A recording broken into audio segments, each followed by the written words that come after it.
I had a stroke at 32. It changed everything. When Drew had his stroke, we had been dating for a few years at that point, and we were starting to build a life together.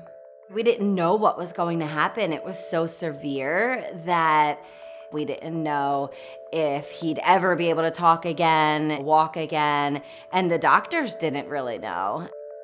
After the first year, Drew still couldn't walk on his own, and we knew he needed more therapy. We had gotten referred to Bancroft Neuro Rehab. Shortly thereafter is when we had this light bulb moment of him walking the furthest we had seen him walk, in the gym, down the hall, around the corner. It was really cool to see him back on his feet again and realized that there was still more to come.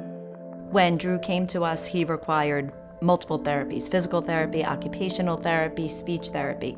Drew's biggest issue was aphasia. He knew what he wanted to say, he just couldn't formulate the words and get his thoughts out to be understood by others. Every day it seemed to get a little bit easier, and we just celebrated any new word he would say or any new phrase he would say. At Bancroft Neuro Rehab, what we help people to do is realize that they can have a new normal. They can live successfully with aphasia. They can participate in all of the things that they liked before. It may be in a different way, but it could still be with joy and success. Some of the fun things that we got to do together was to practice wedding vows, practice what he would say to his future bride, and he was quite successful with it. Once Drew was back on his feet, we felt like, why couldn't we do all of the things that we had planned before?